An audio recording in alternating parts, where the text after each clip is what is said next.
D'être là et très fier de succéder à un grand nombre d'intervenants, que ce soit Elio Olga, Dominique Gozin-Muller, Alain Cartigny bien sûr, dont j'ai pu apprécier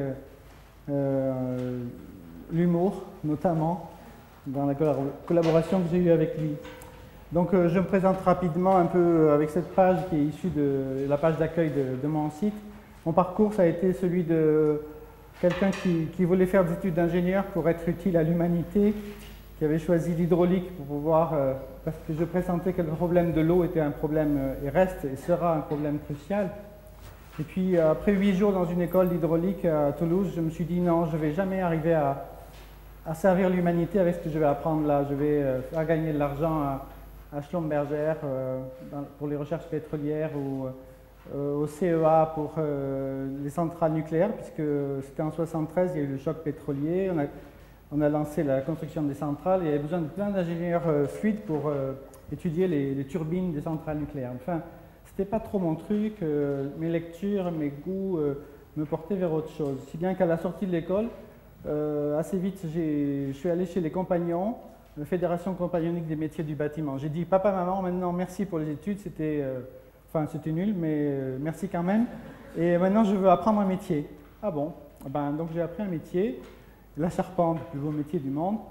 Et tout le monde m'a dit, mais mon tonton qui était dans l'enseignement technique, il m'a dit non, fais pas ça, ça n'a aucun avenir. Et voilà, donc 30 ans après, je suis toujours charpentier, mais charpentier virtuel. Après être passé par 11 ans d'artisanat, une année à l'école d'architecture Paris-Tolbiac avec Roland Schweitzer, à qui je dois beaucoup. Une année à Lausanne avec Natrer et Winter, donc dans une formation conception de structures en bois. Et donc je fais une espèce de mélange, on reviendra sur le pétrissage tout à l'heure, entre tout ça, l'ingénierie, enfin je sais à peu près faire une règle de 3 quoi, et l'architecture et la pratique du métier de charpentier, connaître le poids de la matière, comment elle réagit au ciseau, à la scie. C'est important. Et donc, avec tout ça, j'essaie de pratiquer ce métier. Je le fais à Port-Vendre, c'est-à-dire c'est à l'autre bout de la France. Vous allez au sud et vous arrêtez juste avant la frontière, c'est là. Et je le fais avec des architectes qui sont... J'essaie de le faire avec les architectes et avec les charpentiers. Je ne pratique pas ce métier en contre quiconque. J'essaie vraiment de faire en sorte que, puisque c'est un peu le sud-ouest, je reçois la balle de l'architecte, je la passe au charpentier. Et comme ça, il y a une équipe qui doit être vraiment entre tout le monde pour construire. Voilà, c'est un peu l'esprit. Alors cette conférence, elle s'appelle « Langage du bois ». Mais elle pourrait s'appeler aussi « Entre le deuil du monde et la joie de vivre ». C'est un livre que je suis en train de lire qui me plaît beaucoup. Pourquoi? Parce qu'en fait, on en est un petit peu là. C'est-à-dire que, voilà, il y a des changements profonds qui sont en train de se faire. Alors là, on est dans un film de science-fiction. C'est dans quelques années, les stations-service ont été reconverties. Et maintenant, on y vend du bois. Alors ça, c'est en Dubaï. C'est un menuisier qui a acheté une station-service. Il vend encore un petit peu de gazole pour le tracteur des paysans, mais il fait sécher du bois de robinier. Donc en fait c'est ça, il y a un monde qui disparaît et puis la joie de vivre, ça va être la joie de concevoir avec ces nouvelles contraintes. Et ces contraintes-là, elles sont très excitantes. C'est-à-dire au XVIIe siècle, au Japon, au début du XVIIe siècle, l'empereur qui souhaitait un petit peu faire le vide autour de lui, il avait édicté une loi qui disait il faut pas construire avec autant de dorures et autant de luxe ostentatoire que moi. À moi est réservé le luxe ostentatoire. Bon, ça fait penser un petit peu à des gens qu'on connaît pas très loin de notre situation présente. Mais donc, ils voulaient se réserver le luxe ostentatoire. Les seigneurs ont dit, oui, d'accord, nous on fait ça. Et puis nous, on va construire avec la paille, la boue, le bambou, la terre. Et puis, ils ont fait Katsura, ils ont fait toutes ces merveilles qui sont... ce qu'on peut visiter encore aujourd'hui à Kyoto. Donc, pour moi, c'est un des exemples où on fait mieux avec moins. Alors, il y a des gens qui disent qu'il faut aller vers la décroissance, il y a des gens qui disent non, mais en fait, le problème n'est pas là, c'est que de toute façon, maintenant, la quantité de pétrole disponible par tête d'habitant, par tête du PIB, elle va diminuer, donc il faudra faire avec moins. Et bien sûr, il faudra faire mieux, parce qu'il faudra être plus performant thermiquement, et bien sûr aussi plus beau. On va pouvoir se concentrer, comme ils l'ont fait au XVIIe siècle au Japon, sur ce qui est l'essentiel de l'architecture, c'est-à-dire le luxe qui ne vient pas d'une matière, qui vient d'une proportion, qui vient de comment la lumière arrive là ou là. Et je pense que là, il y a une stimulation pour l'architecture qui est vraiment, je pense qu'il ne faut pas la manquer. Alors bien sûr, ça va avec la difficulté de construire avec ces matériaux qu'on ne maîtrise pas toujours, dont le bois. Alors, j'espère que, je m'excuse auprès des gens qui ont assisté à ma conférence il y a 2 ans, je reprends le même thème, mais c'est copié sur des conférences de Calvino qui s'appellent 6 mémos pour le prochain millénaire. Donc pendant tout le prochain millénaire, ça sera cette conférence-là. Mais c'est comme le tramway, il y a des projets qui rentrent par un côté, d'autres qui sortent par l'autre côté, donc ce n'est pas toujours la même chose que vous allez voir. Mais ça me fournit une trame, et cette trame, c'est axée autour de 6 thèmes, que je ne me rappelle jamais. C'est la légèreté, la rapidité, l'exactitude, la visibilité, la multiplicité et la consistance. Et puis, comme ces 6 thèmes, ce n'est pas assez, je les croise avec 2 exigences qui sont 2 qualités primordiales du bois. C'est la tactilité. Donc, vous voyez, ces troncs-là, eh ben, c'est nous. C'est nous dans un pré, parce qu'en fait, il y a une fraternité, il y a un besoin il y a une connivence avec le matériau vivant, qui est le bois. C'est le seul matériau de structure qui vient d'un être vivant. Alors, le plasticien Giuseppe Pennone a eu cette idée fabuleuse de faire émerger à l'intérieur du tronc ancien le petit tronc qui est là. Et donc, quand on parle de ce côté tactile du tronc, on n'oublie pas le côté léger qui est toujours inhérent aussi à l'arbre. L'arbre, il a cette capacité de venir faire ce petit détail-là, qui rend jaloux, ou qui devrait rendre jaloux tous les ingénieurs. Alors, je m'aperçois que j'ai un laser et une baguette, donc je vais choisir les technologies douces, comme on disait. Dans les années 70, ce sera la baguette. Donc la légèreté, là, ça c'est une amie qui fait des chaises. Et là, vous voyez ici, juste là où j'ai la souris, c'est là que ça se passe. C'est-à-dire comment on utilise ce point-là pour pouvoir créer un encastrement que nous, on ne sait pas faire. On ne sait pas encastrer 2 pièces de bois. Mais l'arbre sait le faire, alors autant l'utiliser, ce détail, pour le mettre à profit, pour accroître la stabilité de cette chaise. On commence, légèreté. Ben là, c'est un petit pont. Donc l'idée, ce n'est pas de faire un événement central, ce n'est pas le centre du village, c'est simplement ce qui permet de passer depuis la rive moderne vers la rive ancienne. Parce que là se trouve sur la rive droite les HLM, la maison des jeunes, le terrain de pétanque, le terrain de basket, l'usine. Et puis là, les commerces, la mairie, l'église, tout ça. Donc, si on ne veut pas faire un détour d'1 kilomètre, il fallait faire cette petite passerelle, mais qui devait rester légère. Alors, le système, c'est de faire une poutre qui est ici une poutre supérieure, qui est sous-tendue avec le câble qui est là. On vient suspendre ici la circulation et le tout est joué avec un minimum de matière. Ici, les petits détails que vous voyez de passage, ce sont simplement des mortaises à l'ancienne, c'est-à-dire on n'oublie pas le passé, on a la chance d'utiliser un matériau qui est là, utilisé par l'homme depuis des milliers d'années, donc on continue. Par exemple, si on regarde le vieux bouquin de charpente, ça s'appelle une contrefiche. Alors j'aime bien le nom, contrefiche. Voilà, donc moi j'en mets partout. Et l'idée, c'est à la fois de stabiliser cette poutre qui est là, de réduire la section, ça permet d'utiliser des petits bois, donc des bois qui sont rapidement secs, et aussi un peu de dispatcher, de ne pas avoir seulement des bois lamellés-collés dont on sait qu'ils viennent dans une grande proportion du nord, et on cherche des forêts scandinaves. J'ai rien contre les forêts scandinaves, mais c'est l'idée d'éviter au maximum les transports qui président à ça, puisque utiliser du bois, c'est aussi, on le verra, économiser l'énergie grise. Vous avez eu suffisamment de conférences, je ne vais pas vous expliquer ce que c'est l'énergie grise, vous le savez. Et alors tous ces petits bouts de bois, ils ne sont pas là seulement pour permettre aux pannes de se tenir, ils sont là aussi pour faire tout un nuage de bois qui va avoir un effet qui est aussi un effet acoustique et pas seulement un rôle porteur. Alors je construis pratiquement toujours des bâtiments publics avec des budgets qui sont assez limités. Donc chaque fois que j'ai un élément qui peut jouer deux rôles à la fois, comme c'est le cas ici, eh ben, je gagne un petit peu sur l'économie du projet. La légèreté, c'est aussi l'idée de travailler les structures. Donc, en utilisant aussi le pli. C'est-à-dire si on plie une feuille de papier, elle devient porteuse. Comme si on plie une feuille de papier à cigarette, on peut y mettre le tabac. Ben là, c'est pareil, on fait des plis. Vous voyez, c'est de la surface, ce sont des plis en plan, ils sont triangulaires.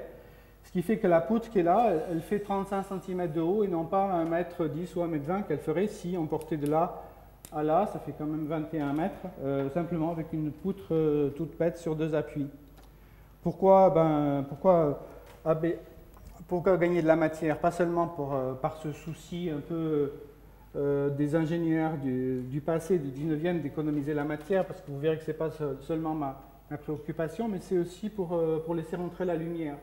Et ça, c'est une préoccupation constante, c'est-à-dire, il y a un architecte qui s'appelle Louis Kahn qui dit quand on fait la structure, on fait la lumière. C'est-à-dire, c'est vraiment, il le dit pratiquement à chacune de ses conférences, et en fait, on sent que c'est vraiment quelque chose qui doit venir en même temps. Il ne s'agit pas de rajouter la lumière une fois qu'on a fait la structure. Et là, les architectes, c'est Tectonic à Lyon, je ne les citerai pas tous, mais vous avez un document, vous aurez un document où tous les architectes sont cités. On est dans une vallée industrielle près de Lyon, où il y a beaucoup d'industries textiles avec des sheds. Et d'ailleurs, ce que vous voyez plus loin, là, c'est une ancienne usine qui a été désaffectée, qui sert de jardin. Donc le thème du shed, il est prégnant dans le projet, avec des versants qui sont côté sud, qui sont opaques, et des versants côté nord, qui sont translucides. Ce qui donne un côté un peu Janus. Là quand on regarde côté potiron, c'est opaque, côté chou, c'est translucide. La légèreté, c'est encore cette idée-là que si on fait un magasin, en fait, qu'est-ce que c'est un magasin? Là, celui-là, c'est pour vendre des foie gras, saucissons, miel, soieries, poteries dans les Cévennes. En fait, un magasin, c'est une vitrine. Donc, on fait une vitrine. Vous verrez, après, on a sorti ces panneaux qui sont provisoires.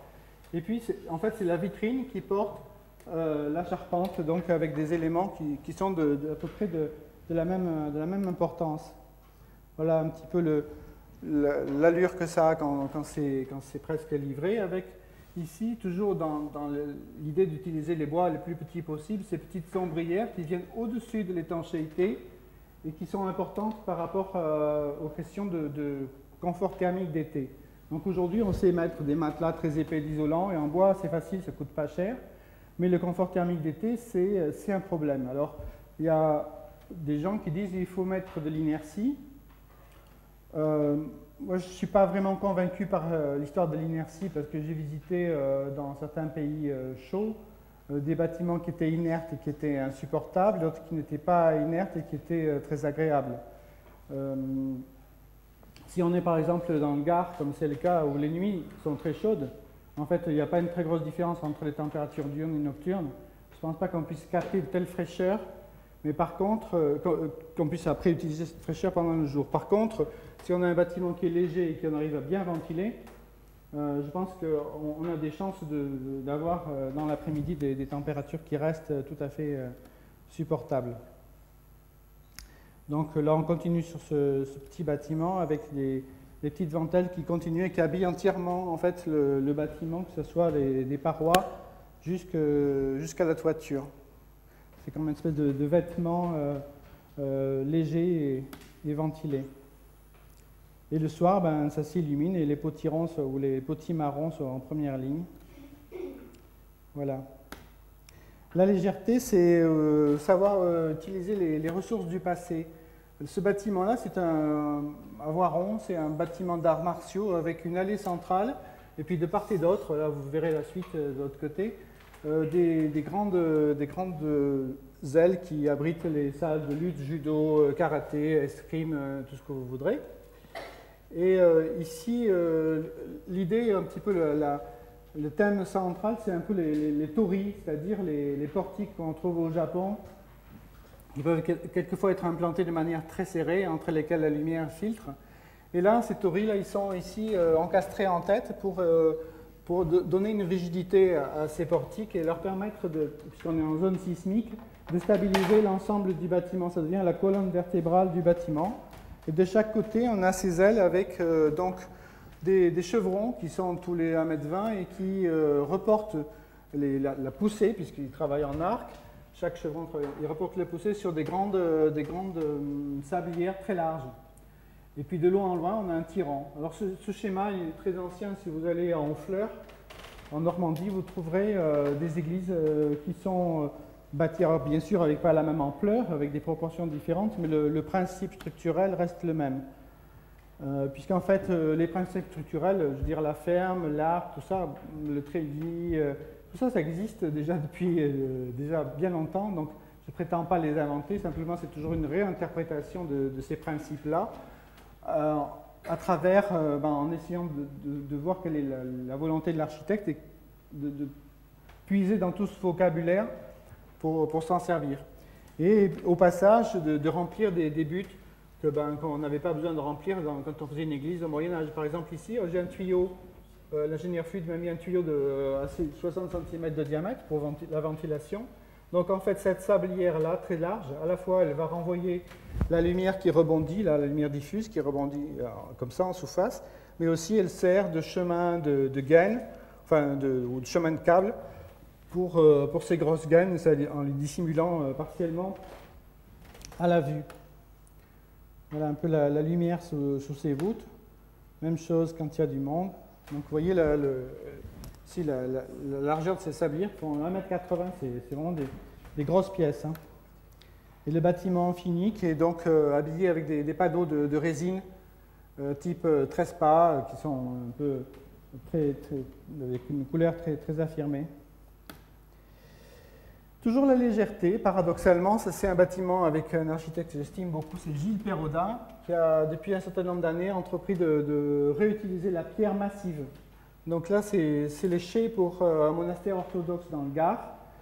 Et donc moi j'ai une intervention très minimale sur ce projet, c'est comment combiner les trames porteuses du bois et les trames porteuses de la pierre, comment trouver des détails permettant à la lumière de rentrer dans ce bâtiment et comment porter bien sûr un plancher et une toiture. Et là je trouve que paradoxalement on est dans un bâtiment qui est d'une part, je le dis en toute naïveté, qui est très beau, je trouve.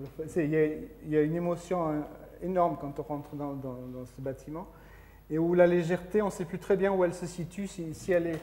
C'est pas vraiment le bois qui est léger, c'est plutôt la pierre qui est légère là-dedans. Il y a vraiment quelque chose qui se passe, qui est plus de l'ordre de la grâce qu'autre chose. La rapidité. Alors la rapidité, pour moi, ça sera d'arriver à conclure vers 8h, 8h15 pour vous laisser la parole, mais entre-temps, s'il y en a certains qui ont des questions, je dis 8h15, 9h15, s'il y a des questions comme ça qui vous brûlent, n'hésitez pas, nous sommes en relativement petit comité, donc n'hésitez pas. Alors cette petite maison sympa là, c'est pas une maison, c'est en fait ici, ça c'est une poutre à gauche, ça c'est une poutre à droite, et puis ça c'est juste un système provisoire d'étaiement pour tenir et régler un platelage qui vient de poutre à poutre, platelage qui est aussi tenu par ces pièces obliques qui sont là, qui sont placées de manière très serrée. À chaque planche correspond une diagonale. Et ces diagonales, elles sont de section triangulaire pour former, une fois qu'on a jeté dessus un feutre acoustique, former autant de pièges à son. Donc en fait, là on est un peu dans le même schéma que tout à l'heure pour la cafétéria que j'ai montré tout à l'heure. Là on est dans une salle de gymnastique. L'idée c'est que les éléments structurels sont des éléments de correction phonique, mais là d'une manière probablement beaucoup plus efficace. Alors la préfabrication, puisque c'est le chapitre de la rapidité, c'est un moyen de gagner énormément de temps sur le chantier, mais aussi c'est un moyen de gagner en sûreté, c'est-à-dire il n'y a personne qui se balade là, les ouvriers sont tranquillement sur des plateformes d'échafaudage et ils attendent la mise en œuvre de de ces pans de toiture qui font 23 mètres sur 5, à peu près 120 mètres carrés à chaque fois. Une fois juxtaposé, ça donne ça, c'est-à-dire une espèce d'immense panier, une surface assez calme pour permettre aux acrobates, puisque là c'est de la gymnastique aux agrès, donc des gens qui font des sauts périlleux et tout ça, ils ont une surface assez calme au moment où ils font leur pirouette. Alors une petite chose incidente, mais qu'il faut dire, c'est puisque la question du bois et du feu arrive toujours, c'est qu'on a été contacté par la mairie de Vénissieux, ça se trouve à Vénissieux en banlieue lyonnaise, vous savez, les Minguettes et tout ça. Et ils nous ont dit, voilà, on voudrait faire un gymnase parce qu'on nous l'a brûlé. Et en fait, celui qu'on nous a brûlé, c'était déjà le deuxième, parce qu'on l'avait brûlé aussi les premiers. Donc vous allez faire le troisième au même endroit. Et on a dit, ben, il n'y a pas de problème, on va mettre du bois. Et la municipalité a dit oui. Donc ça veut dire qu'il y a une évolution des mentalités vis-à-vis du bois, c'est-à-dire on peut faire à l'endroit où un gymnase a été 2 fois incendié, un troisième avec du bois, même si autour on a quand même plutôt des parois en béton, et puis je ne vous dis pas le nombre de caméras, mais bon, des caméras de toute façon, il y en a partout. Il y en a même ici alors. Là, donc autant dans le projet de Vénissieux, au DCE, il y avait déjà l'idée de préparer ces modules au sol et de les lever. Autant ce n'était pas forcément indiqué pour ce projet qui est à Tarbes, qui est aussi un centre une maison d'arts martiaux avec une portée de l'ordre de 27 mètres. Donc là, on a des fermes sous-tendues, on les devine un petit peu ici, avec la membrure supérieure rectiligne, et puis la membrure inférieure courbe, des diagonales. Et tout ça, toutes ces fermes sont cachées par un plafond qui est composé de petites barres de bois. Comme ça, c'est un petit peu comme les stores japonais avec des petites lattes de bois et du papier qu'on soulèverait comme ça. C'est un peu l'idée. Donc le charpentier a dit, bon, moi je vais faire ça au sol. Donc là, ça fait 11 mètres de large, 30 mètres de long. Et là-dedans, il y a tout. Il y a les fluides, les tuyaux des fluides qui sont là, il y a les bouches de ventilation, il y a les équipements électriques, on voit les câbleries, bien sûr le plafond, bien sûr le support d'étanchéité. L'étanchéité est réalisée. Donc en fait, c'est des bouts de toiture de 350 mètres carrés qui arrivent comme ça en une journée, à peu près une journée et demie, pour couvrir tout le bâtiment. L'idée étant ici de permettre le passage d'un rideau, mais surtout, disons, là, de capter une lumière nord très calme, et puis là, de maîtriser par le grand porte-à-faux que vous avez vu, la lumière sud un peu plus violente qui vient au-dessus des gradins.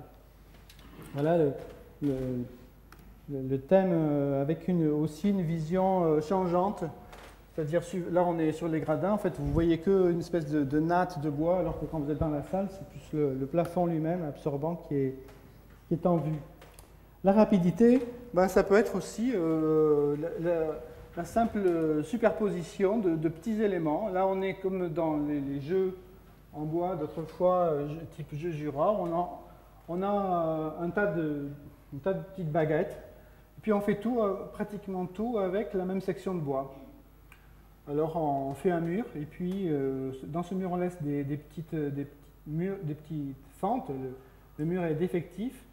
En faisant attention à ce que les efforts de cisaillement puissent quand même passer. J'avais donné une règle de jeu à l'architecte en disant il faut qu'il y ait toujours quand même un bout à l'autre du mur, suffisamment de largeur d'assise pour que les efforts de cisaillement pour la stabilité circulent. Et là-dessus, on pose une charpente qui n'est pas tout à fait calme. Mais bon, c'est un préau, donc c'est un espace dévolu au jeu. Il est très apprécié des enfants. La cour de récréation était complètement désertée. Et puis, donc, il y a ces lambeaux de lumière qui animent aussi l'espace, avec des petits détails qui sont les bancs, avec ces petits zigzags qu'on retrouve pour moi, c'est quelque chose que j'avais vu dans une maison japonaise à Takamatsu. Et bon, j'avais envie de reproduire ça. Je trouvais ça à la fois facile à faire et bien plus élégant que les coupes d'onglets qui joignent jamais très bien. Et voilà, ça c'est un projet qui a valu aux architectes une mention à l'équerre d'argent cette année, donc ils étaient très contents, parce que c'était la première œuvre, ils ont eu la mention à la première œuvre, mais ça, je crois que c'est dû à des petits détails, comme ça ils ont été, par exemple là vous voyez les petits angles de poteaux qui sont habillés de caoutchouc. Ils ont vraiment soigné le moindre détail. Je pense que de ce point de vue, il méritait cette mention-là. Voilà. Et ça, c'est la version chère. Maintenant, on va aller à exactitude, c'est-à-dire économie. Et voilà la version économique. Vous savez, si vous allez dans les magasins de vêtements, là, dans les beaux quartiers, vous avez les jeans troués. On en trouve, quelquefois, on en trouve à 150 €. Mais on peut aussi aller sur le marché, et puis là, on en trouve à 10 €, des jeans qui sont sans trous. Là, c'est un peu le même thème, c'est-à-dire, là, on a aussi du bois empilé. Vous allez le voir, et on le voit ici. Et c'est des planches, c'est par panneau, et c'est juste pour faire un atelier dans la campagne, pour faire du jus de pomme. C'est un succès fou, ça marche, il y a des gens de 200 km à la ronde, ils viennent. Donc là, on ne voulait pas mettre d'isolant, et on ne voulait pas mettre de produits de traitement. Donc c'est tout fait avec un bois qui s'appelle le douglas, qui a une bonne durabilité naturelle, et à la fois les panneaux de toiture et les panneaux de mur, les 8 cm qu'on a mis là, qui habillent donc vraiment des pieds à la tête ce bâtiment-là, ils jouent ce rôle à la fois structurel, ils contreventent, ils prennent les efforts de la neige, ils reprennent les efforts du vent, et ils isolent. Tout ça d'un seul geste, avec un petit bardage dehors quand même, parce que pour rester dans le cadre du DTU. Toujours dans l'économie, un atelier de charpente. Le charpentier souhaitait stocker ses bois à l'intérieur, donc on a le point de départ, c'était un pont roulant. Il avait un pont roulant, donc on a fait les rails. On commence par le pont roulant qu'on récupère, puis on fait les rails, puis sous les rails on met des poteaux, et puis il faut même stocker le bois, alors on élargit le poteau, et puis la charpente, il faut qu'elle aille un petit peu à l'extérieur pour enjamber le pont roulant, et puis elle traverse toutes ces nécessités, toutes ces contingences, il naît quand même quelque chose qui laisse la lumière résonner dessus. Je vous laisse apprécier si ça peut s'appeler de l'architecture, mais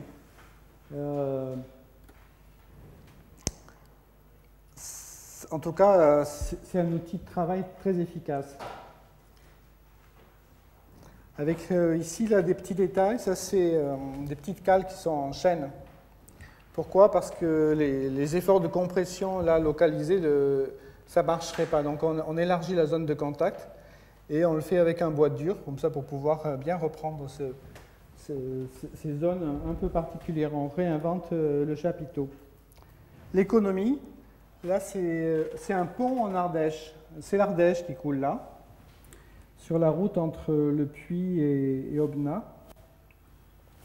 Donc, qu'est-ce qui se passe? Il y avait une passerelle ici qui allait depuis là jusque là, qui faisait 50 mètres, suspendu, très précaire, et donc ça faisait 30 ans que le maire devait interdire la circulation, mais il ne pouvait pas le faire.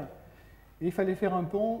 On m'a dit, Jacques, voilà, il y a une version de la DDE avec des piles en béton, un tablier en acier, ça coûte 350 000. Nous, on a seulement 210 000. Qu'est-ce que tu proposes? Alors, ce que j'ai proposé, c'est de faire ça, c'est-à-dire de se dire, aujourd'hui, quand on parle de qualité environnementale, on pourrait aussi se dire d'abord, première interrogation, qu'est-ce qu'il y a sur place, comment le réutiliser, plutôt que alors la DDE, il faisait une pile en béton tous les 10 mètres, ça là, il n'utilisait pas, il faisait une croix, et il faisait une pile en béton tous les 10 mètres. Et c'est ça qui coûtait très cher, parce que venir fonder des piles là et tout ça, bon. En fait, moi, j'ai dit, cette pile-là, je vais essayer de m'en servir. Par contre, il faut porter sur 40 mètres. Et là, sur 40 mètres, en bois, on ne sait pas faire une poutre, mais on sait faire une ferme. Et cette ferme, elle sera en dos d'âne. Mais ce n'est pas grave, puisque déjà, il y a un dos d'âne qui est là. Donc, quand on arrive là, on monte pas mal. Hein. C'est une aventure. Hein. Et puis, on ne sait pas qu'est-ce qu'on va trouver derrière. Tout d'un coup, on bascule.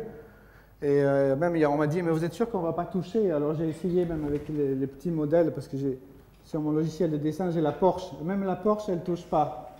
Donc, ça marche. Donc, vous pouvez y aller avec votre Porsche. Enfin, achetez une Porsche et allez-y. Et puis, on rebascule là et on redécouvre l'autre pont tout d'un coup. Donc, il y a là un jeu avec l'ancien et le nouveau qui moi, m'a tiré, même si après... Donc, vous voyez, ça, c'est les petites ventelles de châtaignier, puisqu'on est au pays de la châtaigne, de la castagne. Et là, ces petites ventelles, elles protègent le bois lamellé collé, mais sans l'étouffer. Ça, c'est vraiment un principe général avec le bois. Et si vous devez noter 3 choses sur vos cahiers, vous notez ça. Il faut que le bois il respire, qu'il bouge et qu'il ne soit pas toujours dans l'humidité. Et puis voilà, ça c'est déjà, avec ça, vous résumez 500 pages de réglementation. Vous n'avez plus besoin de lire. Je vous ai fait gagner pas mal de temps. Donc on continue avec la rapidité.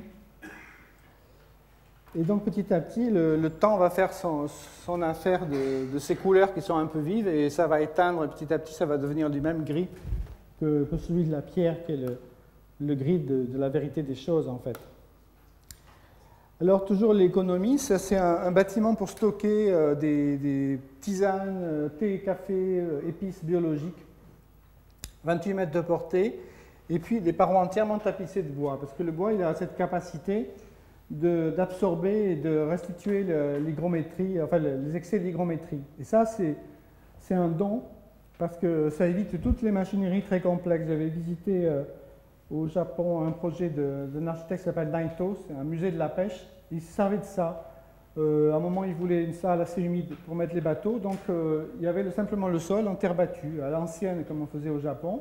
Et puis là où il voulait conserver les filets, c'était une voûte en bois. Et puis comme ça, c'est réglé. Il n'y a pas tous les tuyaux, les machines, les trucs.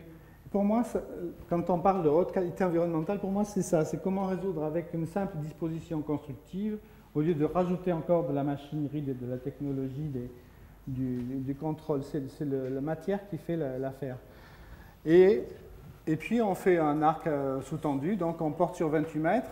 On crée une déclivité qui permet un mouvement de convection de l'air. Là, on crée une ouverture pour laisser cet air sortir. Et on oriente les fenêtres vers le nord pour avoir une lumière assez calme.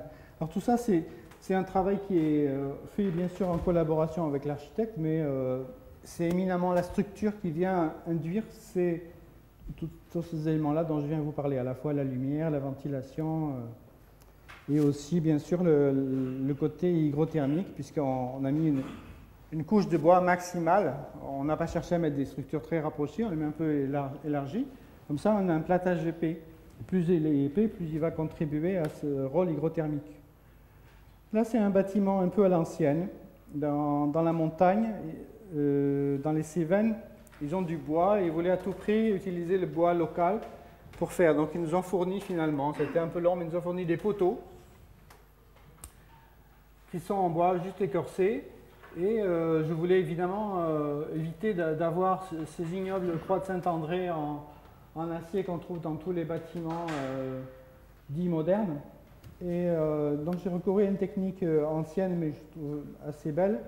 C'est l'idée comme on voit par exemple au Japon, c'est d'encastrer en tête les poteaux avec un cadre qui est ici fait avec un panneau de 3 plis.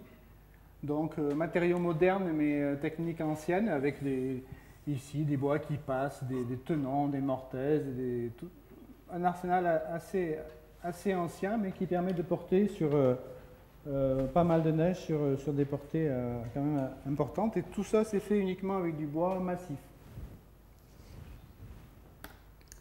Alors, c'est le même architecte tout à l'heure. On voit ce recours à ce langage de petites ventelles pour donner un peu de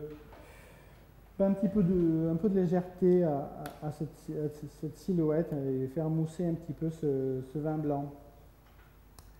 La visibilité. Donc ça c'est un dogme du mouvement moderne, c'est que et à l'école à Lausanne bien sûr, il faut que les structures soient lisibles, la visibilité de la structure. Et là cette photo je l'ai prise il y a 40 ans, en 68. J'étais très occupé à visiter, puisque c'est un peu ma région d'origine, les maisons hollandaises. Donc je prenais ma bécane, vous allez voir les maisons abandonnées qui sont devenues depuis un écomusée que je vous recommande d'aller voir, à Barkès dans les Landes, dans la Haute-Lande. Et je ne savais pas qu'un jour je les montrerai à des étudiants à Strasbourg, mais ça me fascinait, donc je prenais des photos.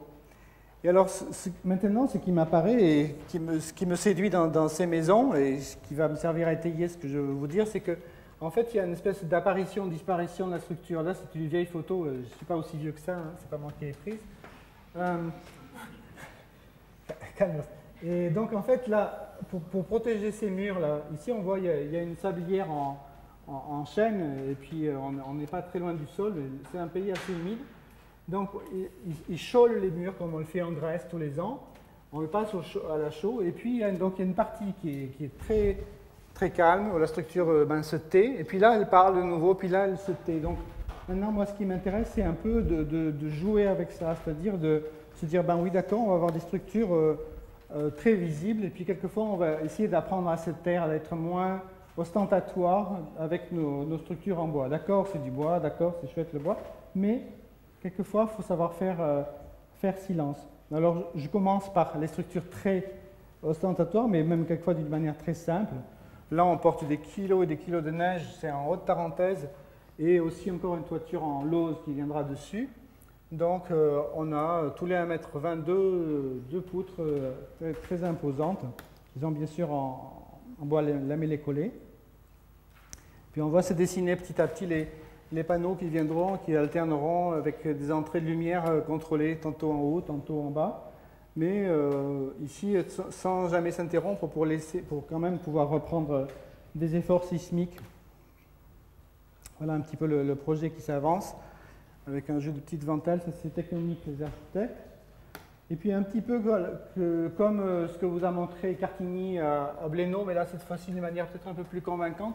Là les extrémités des poutres sont traitées là avec du bitume, tout bête.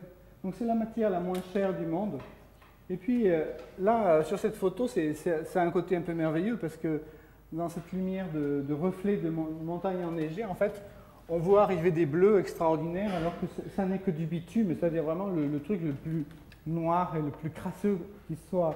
Donc je pense qu'il y a là-dedans un petit peu comme ça, ce truc qui est un peu entre le deuil du monde et la joie de vivre. C'est-à-dire, bon, on met un truc qui coûte 3 sous et puis on n'avait pas imaginé que ça allait tout d'un coup donner ces reflets bleus. Voilà le chantier, comment il se présentait cet hiver, avec de la crème chantilly partout, là, en haut, en bas.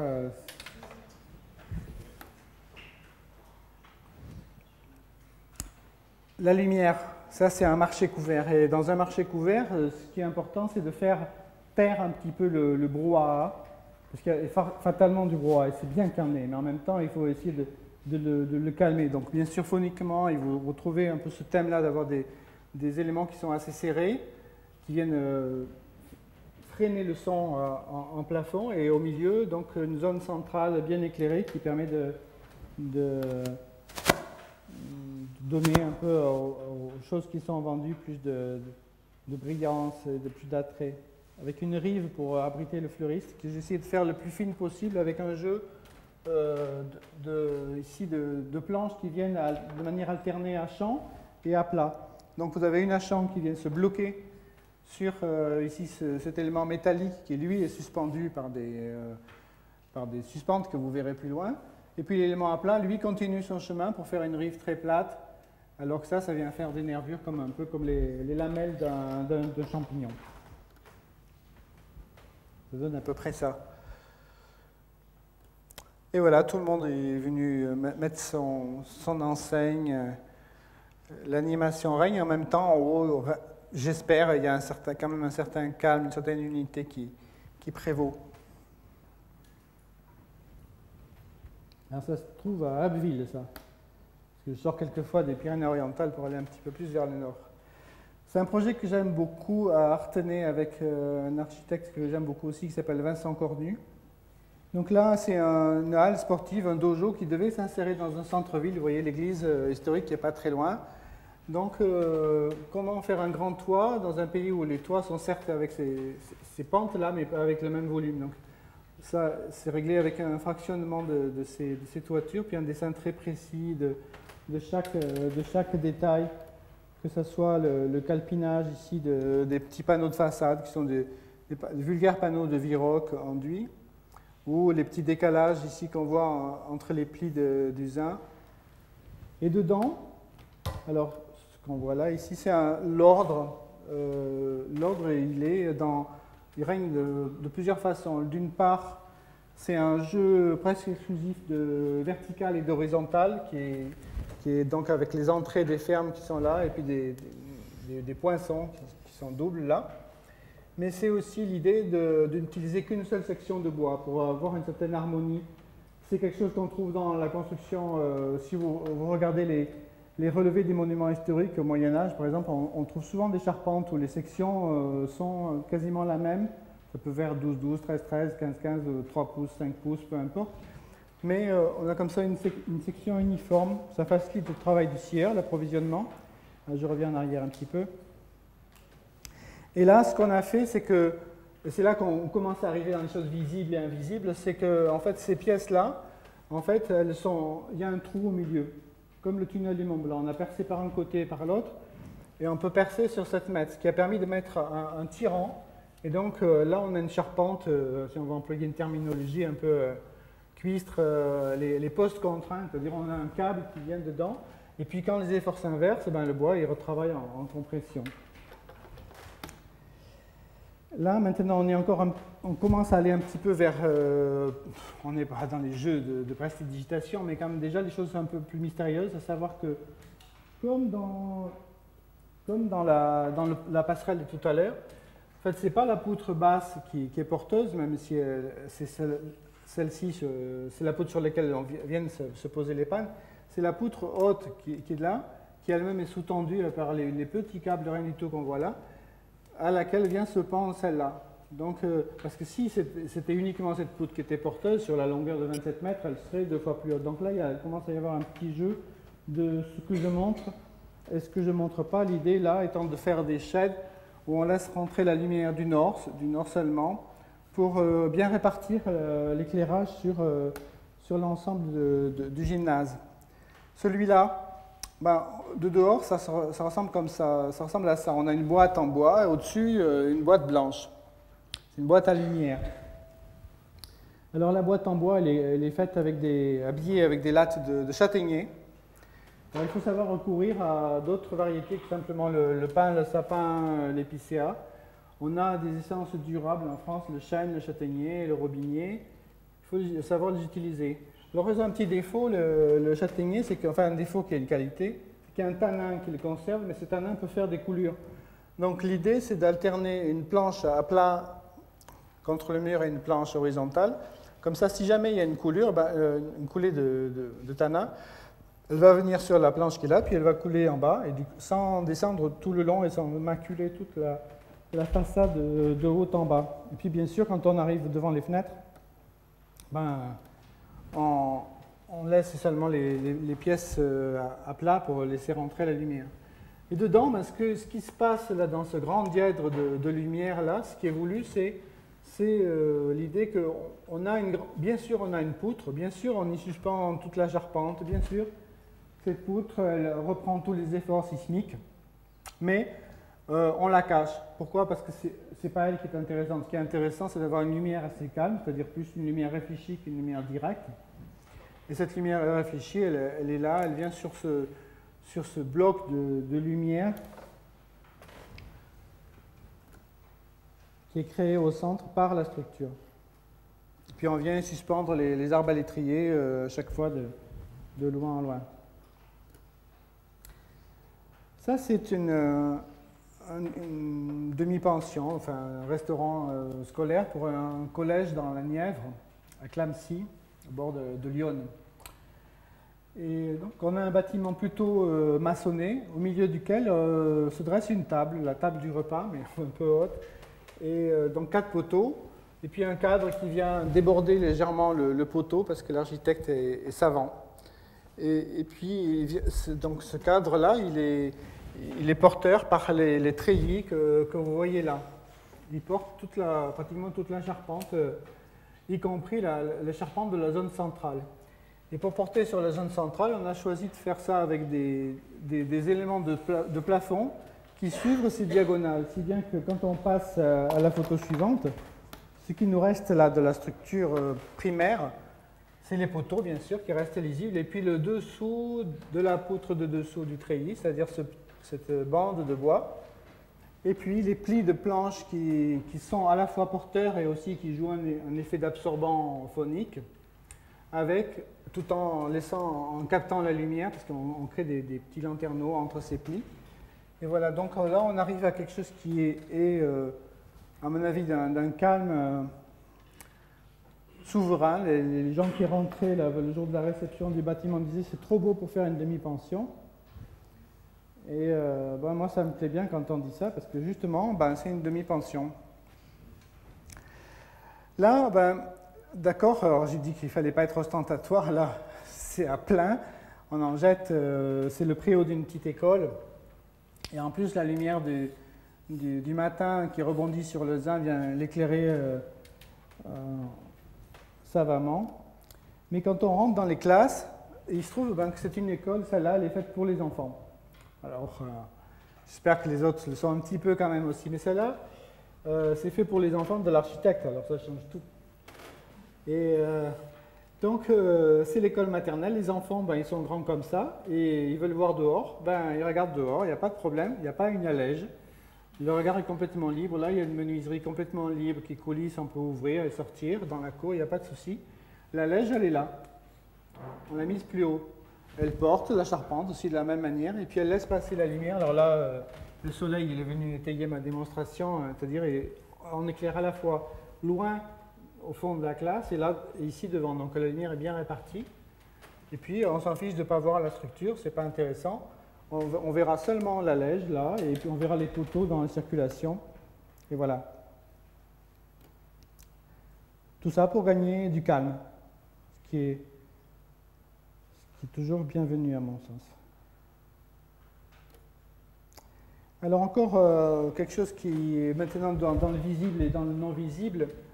Ça c'est un petit préau, un petit kiosque, il s'appelle le kiosque Aimé Césaire. Parce que le maire de ce petit village du Gard, il a noué beaucoup d'amitié dans ses voyages en Martinique. Il avait tenu déjà il y a quelques mois à rendre hommage à Aimé Césaire avec ce petit kiosque. Alors ici on a une petite plateforme qui déborde sur un ancien bassin, et puis comme le temps change et que ce bassin il est toujours vide, ça devient la piste de danse. Et la petite plateforme qui est là, elle sert pour mettre les musiciens, et puis elle sert aussi pour fixer en pied, encastrer en pied des poteaux métalliques, 4 poteaux. 2 qui sont larges, enfin avec une ouverture large devant, et puis 2 et 3 derrière. Ça, c'est ce que m'a donné l'architecte. Il m'a dit, j'ai une plateforme, j'ai 4 poteaux et je veux faire un toit rond de 80 mètres carrés dessus, démerde-toi. Alors l'idée, c'est de faire ici, on a une poutre, on va avoir une poutre treillis, mais cette poutre treillis, elle va être limitée dans sa partie visible à seulement un tirant, parce qu'en fait, c'est les éléments qui sont posés sur cette poutre qui sont les éléments de la poutre. C'est-à-dire les plis qui sont là sont à la fois portés. Enfin, ils se portent eux-mêmes, c'est-à-dire que les fibres qui sont dans ces panneaux, qui sont orientés dans ce sens, jouent le rôle du treillis, et les fibres, puisque ces panneaux sont avec des fibres croisées, les fibres qui sont dans ce sens jouent le rôle porteur depuis l'avant jusqu'à l'arrière. Ce qui fait qu'une fois qu'on a sorti les étais, ça donne ça. C'est-à-dire on ne sait plus qu'est-ce qui porte quoi. C'est-à-dire tout est là, mais on ne sait plus vraiment comment ça fonctionne. La multiplicité, c'est l'idée, déjà présente dans le projet précédent, qu'on n'est pas là pour faire tout en bois. Donc cette passerelle de 35 mètres dans une station de sport d'hiver, qui est l'objet le plus inutile que j'ai jamais fait. Donc, bien sûr, si on veut être un peu conséquent avec les économies d'énergie, il faudrait d'abord fermer les stations de sport d'hiver. Mais là, en plus, les gens qui habitent là, qui viennent pour faire du sport, il fallait surtout leur éviter de descendre la pente pour remonter là pour s'acheter les tickets de remontée mécanique. Donc on leur a fait la passerelle pour leur éviter cet effort vraiment inutile. Et donc là, l'idée c'est de panacher, d'avoir des portiques métalliques qui sont ici avec des croix de Saint-André mais très plates et qui viennent se cacher dans le jeu des chevrons croisés que vous avez déjà vu sur le préau de l'école et peut-être aussi que vous a montré Cartigny sur le projet de Blénaud. Quand on suit la passerelle, on arrive dans un hall où là je me suis livré au plaisir du fil de fer. Le jeu avec le fil de fer comme vous avez par exemple dans votre gare, dans votre nouvelle gare ici à Strasbourg. Et c'est de se dire que d'accord, c'est pas chouette des croix de Saint-André, mais si on décide de s'amuser vraiment avec, ça peut être assez rigolo parce que suivant l'axe où on est, ben, là c'est un joyeux désordre. Et si on se retrouve dans l'axe du bâtiment, ben là ça devient une espèce de dé tissé de six fils de fer qui ne sont pas tous là, qui sont pas là pour le décor. Hein. Et c'est un peu le même jeu qui est travaillé dans la salle polyvalente juste à côté, où en fait ce sont des simples treillis triangulés. Bon, c'est-à-dire, si je le dessinais, vous diriez, mais c'est une structure industrielle, la con, quoi. Mais si on le prend et puis qu'on commence à le décliner, à le faire décliner au sens littéral du terme, on change l'inclinaison, pim, pam, poum, pim, pam, poum.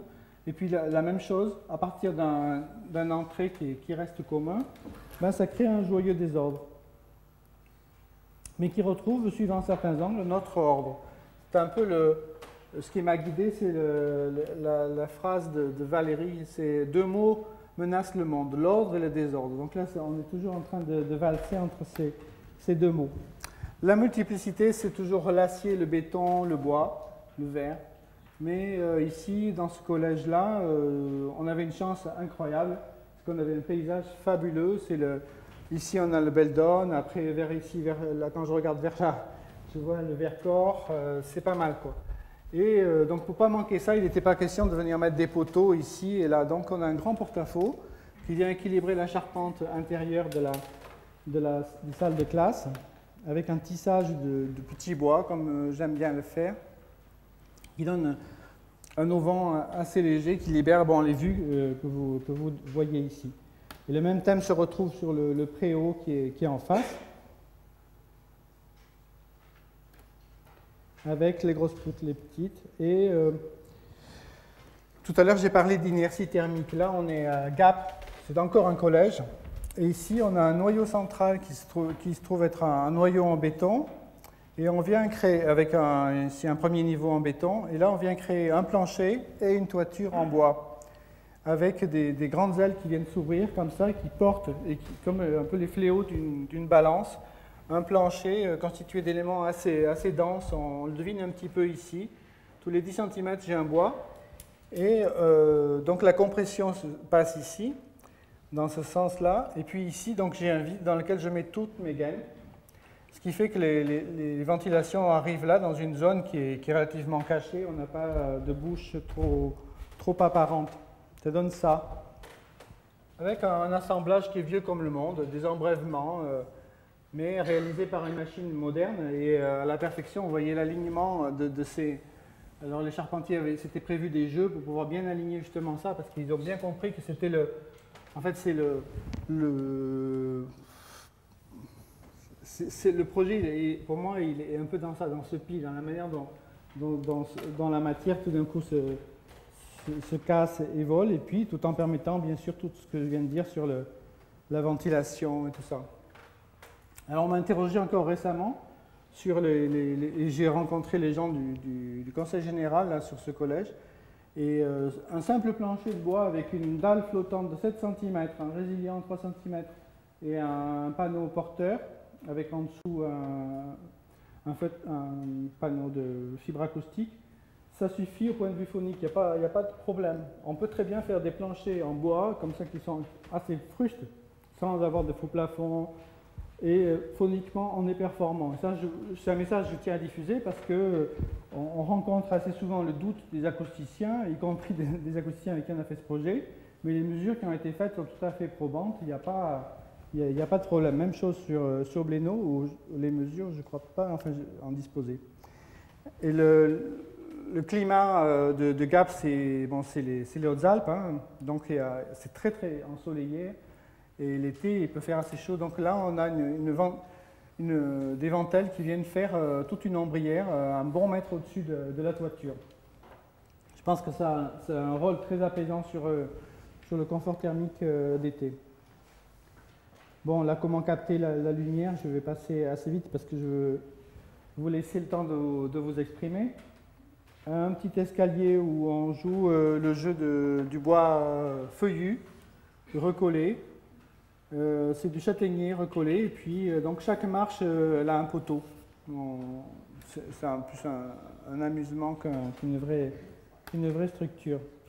Là, un auditorium avec des parties en béton qui sont là, un noyau central en béton habillé de cuivre et une grande aile de bois qui vient couvrir les salles de formation, cours particuliers, cours collectifs, répétitions, percussions, tout ça. Donc dans l'auditorium, dont les murs sont en béton, on a un habillage en bois qui a un rôle phonique, c'est-à-dire les panneaux qui sont là peuvent pivoter soit pour être absorbants, soit pour être réfléchissants suivant l'ambiance acoustique qu'on veut créer. Par contre, au fond, on est toujours absorbant avec on distingue un petit peu ici des tasseaux qui sont d'un espacement variable suivant les niveaux pour pouvoir absorber tout un jeu de fréquences le plus large possible. En haut, les fermes cherchent à être le plus transparentes possible pour laisser le son aller au fond du volume, puisque le jeu là, c'est d'arriver à créer une espèce de pluie sonore qui enrobe l'auditeur. Et voilà des êtres, c'est-à-dire que tout à l'heure j'ai essayé de dire, bien sûr on construit, bien sûr on est ingénieur, c'est-à-dire il faut défendre un projet vis-à-vis d'un bureau de contrôle, passer à travers toutes les méandres d'une réglementation toujours croissante, mais en même temps il ne faut pas perdre de vue ça, c'est-à-dire le fait que ça vient de ça et que ce qu'il s'agit d'éveiller à travers ces structures, c'est le sentiment de la présence à travers toutes les transformations du bois initial. Là, on est aussi dans la mixité et c'est aussi un auditorium. Et ces boîtes que vous voyez emballées là avec les ficelles de suspension, en fait, ce sont les éléments d'une espèce de Lego. Là, c'est plus le Jura, c'est le Lego, pour constituer les briques d'un mur qui vient se coincer entre les poteaux. Alors si on regarde l'histoire de la construction à partir de la préhistoire, vous avez dès le néolithique des gens qui ont fait des rainures dans des poteaux, ils ont planté des poteaux, ils ont fait des rainures, ils ont mis des bouts de bois dedans, empilés.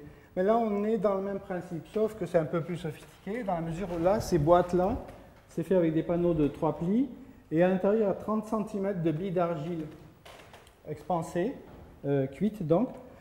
Et avec ces billes d'argile, on joue sur 2 terrains à la fois. L'idée, c'est d'avoir à la fois un absorbant phonique, bien sûr, mais aussi un isolant thermique. Au début, les architectes voulaient mettre du sable, mais le sable, c'est lourd. Et puis avec ça, on n'a réglé qu'un point, c'est-à-dire le point phonique, mais sans régler le thermique. Donc j'ai eu l'idée de faire ces caissons avec des billes d'argile. Et les charpentiers ont fait ça assez bien. Et on pense maintenant qu'on va faire d'autres bâtiments comme ça. C'est assez satisfaisant. Là, le bâtiment est encore en chantier. On bénéficiait d'un cadre superbe. C'est à côté d'Avignon, avec des pins d'un côté, une belle allée de platanes. Ça faisait une espèce de conque végétale dans laquelle on venait situer la conque du bâtiment lui-même. Alors le principe structurel de la charpente est un peu sophistiqué en ce sens que comme on a ici un pli central, hein, ça vient faire, si vous vous baladez en forêt, dans une forêt de châtaigniers, vous allez trouver des feuilles de châtaignier quand elles sont un peu sèches, ça fait comme une espèce de coque de navire renversé. C'est un peu le principe de la coque, et c'est par le pli, un peu comme le marché tout à l'heure, mais c'est par le pli que ça travaille. Alors, tout à l'heure dans le marché, je reprenais le cisaillement entre les arbalétriers, enfin entre ces éléments-là, par des diagonales dont vous vous rappelez peut-être. Mais là, c'est les panneaux, c'est-à-dire des panneaux de KLH de 60 mm qui, eux, reprennent à la fois ce cisaillement, mais qui ont aussi une autre fonction. Ils ont une fonction d'être un panneau épais, donc qui a du répondant au point de vue phonique. C'est ce que voulait M. Chou, notre acousticien. Et puis, bon, il y a des astuces ici pour passer les ventilations dans des coursives qui deviendront des balcons. Si bien qu'à la fin, on a quelque chose d'assez propre. Et l'idée de la coque, enfin peut-être quand même pour revenir un tout petit peu là-dessus, c'est quand je suis arrivé sur ce projet-là, un petit peu après, c'était en phase APS, évidemment l'idée c'était d'avoir des fermes toutes bêtes, tous les 3 mètres, on met un tirant, et puis la question est réglée. Mais je trouvais dommage d'avoir un volume comme ça et puis de venir le couper avec des tirants. Donc l'idée d'aller un petit peu plus loin dans la structure, d'aller chercher ce principe de coque. Là, tout à l'heure, vous avez vu le garage, là où il y avait le menuisier qui stockait ses planches de robinier. Donc le robinier, c'est un bois excessivement dur et aussi durable. Ce matin, j'étais sur un chantier dans les Vosges où on fait des pieux on fait des petits gîtes qui seront avec Alain Cartigny, que vous connaissez, des petits gîtes qui sont posés sur des pieux en robinier. Mais là, c'est le même matériau, mais utilisé en planche de bardage. Voilà le projet terminé. Avec bon, c'est pas tout à fait terminé. Après tout ça, ça va être peint en noir. Bon, enfin, mais on y arrive. Il a été livré aux élèves de l'auditorium, du Conservatoire d'Avignon il y a quelques semaines. Et l'acoustique est, paraît-il, sympa, ce qui ne m'étonne pas vu la forme et puis les matériaux qui sont... Alors là, on arrive à un point assez crucial et auquel je tiens énormément. C'est que, bien sûr, il y a des labels qui certifient que le bois qu'on achète qui vient du Brésil ou d'Indonésie vient de forêts certifiées. Ces labels... Pour moi, c'est de la pure foutaise parce qu'avec du bois lamellé collé, ce n'était pas question pour plusieurs raisons. La première, c'est que c'est très encaissé, on ne pouvait pas mettre une grue pour mettre ça, cette arche. Et puis la deuxième raison, et la principale, c'est qu'on est dans le pays du châtaignier. Le châtaignier, c'est un bois très durable vis-à-vis de l'eau. Et donc, c'était bien mieux de le faire avec du châtaignier. Alors, notre ami René, salut René, il est allé lui-même acheter la coupe de bois en tant que maire, et puis il est allé lui-même les abattre. Voilà un bon maire, voilà un bon dirigeant, comme je les apprécie. Et après, il a dit, maintenant on va attendre un an. Pas parce que je suis fatigué, il faut que je me repose un an, mais parce que le bois, il faut être patient quand même un peu avec le bois. Donc, j'ai jamais rencontré un maître d'ouvrage aussi intelligent et aussi patient. Mais c'est vrai que comme il a arrêté l'étude juste après le certificat d'études, ça l'a empêché d'être détruit par la suite. Et voilà, donc là il vient amener le café, et puis bon, comme il est là, il se rend un peu utile, il amène des planches. Alors moi j'en avais porté une, alors il en a porté deux, alors j'en ai porté trois, alors maintenant il essaie d'en porter quatre. Bon, voilà, il est comme ça, il ne faut pas lui en vouloir. Alors le principe c'est toujours pareil, c'est des petits bois, on compose avec ça des tissages, des tressages.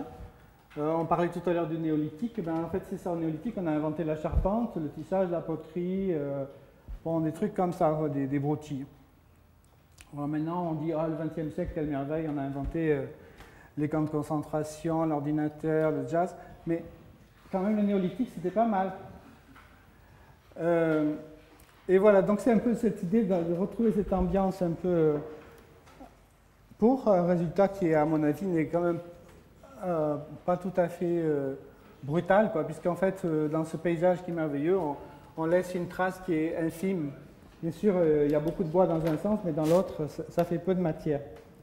Le bois, on le laisse griser naturellement, les fleurs sont là pour faire l'ambiance colorée. Voilà des châtaigniers, je vous présente. C'est peut-être des gens de la ville. Et alors, avec ces châtaigniers, on peut faire plein de choses. Ça s'appelle des baliveaux, c'est-à-dire ça repousse spontanément quand on exploite certaines forêts de châtaigniers. Et alors on ne sait pas quoi en faire, parce qu'il y en a, et bien sûr ça ne vaut pas très très cher. Alors je m'étais renseigné, et quand Jocelyne Duvert de Tectonique, elle m'a dit, voilà, je voudrais faire une ombrière sur un bâtiment de la DDE, imaginez, la DDE, à Lyon, restaurant de la DDE, j'ai dit on pourrait faire ça avec des palettes. Des vieilles palettes de récupération, ça serait sympa, non? Ça serait cool. Je dis, quand même, la DDE, des palettes. Alors j'ai dit, on fait ça avec des troncs d'arbres comme ça, on laisse tout, l'écorce. Et bien, à la DDE, même à la DDE, il y a des gens intelligents. Ouais. Donc ils ont dit, ouais, banco, on y va. Alors on est parti, on a fait ça, et puis maintenant tout le monde est content. La DDE, c'était le premier bâtiment qu'ils faisaient en tant que maître d'ouvrage en bois. Parce qu'ils sont souvent conducteurs d'opération, mais pas maître d'ouvrage. Et donc, ils sont très contents parce que l'enveloppe, on l'a essayé, étanchéité à l'air parfaite, pas de problème. Donc, dedans, c'est un bâtiment un peu rigide, un peu à la Suisse, quoi, un peu. Et puis, de dehors, là, ça donne une liberté plus méditerranéenne. C'est-à-dire, pour nous, on est un peu dans les auvents, dans les îles grecques, ils mettent comme ça des canis, et puis on est là-dessous. C'est un peu l'esprit du projet.